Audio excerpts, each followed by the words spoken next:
Groupe S Info, l'actualité sociale des entreprenants.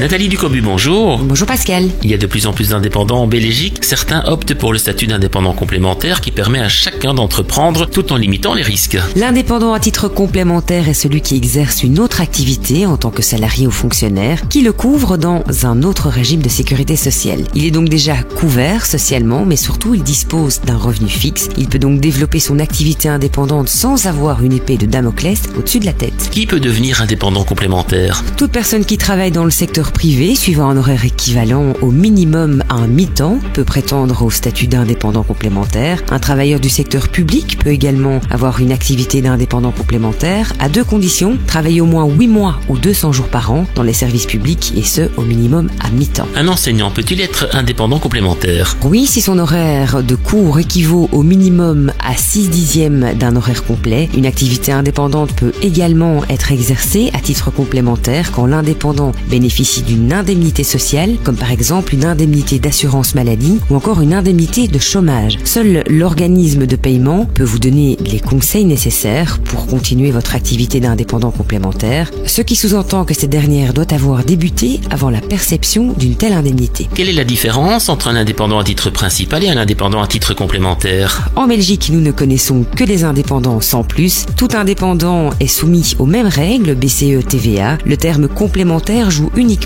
sur le montant des cotisations sociales et sur les couvertures sociales. Dans ce cas, l'indépendant complémentaire paiera des cotisations sociales réduites. Et quelles sont les formalités à accomplir? Il faut se rendre dans un guichet d'entreprise où, après vérification de vos accès à la profession, on procédera à plusieurs points: votre inscription à la banque Carrefour des entreprises, la création de votre numéro d'entreprise dans lequel se trouveront toutes les données relatives à votre activité, l'identification à la TVA, votre affiliation à la caisse d'assurance sociale pour indépendants. En 2 temps, 3 mouvements, vous voilà indépendant. Le nerf de la guerre, c'est toujours l'aspect financier. Ça coûte combien tout ça? Alors, les formalités de départ, vous devez compter 85,50 € pour l'inscription à la BCE et 60,50 € pour l'immatriculation à la TVA. Bref, un montant de 150 € pour commencer. Après, il vous faudra payer trimestriellement des cotisations sociales équivalent à 20,5% du revenu annuel net. Ces cotisations sont des frais entièrement déductibles. Et si on veut plus d'infos, Nathalie, un site internet? Bien sûr, www.groupes.be. À lundi prochain. Bonne semaine. Vous avez besoin d'un bon secrétariat social? Ayez le réflexe, Groupe S.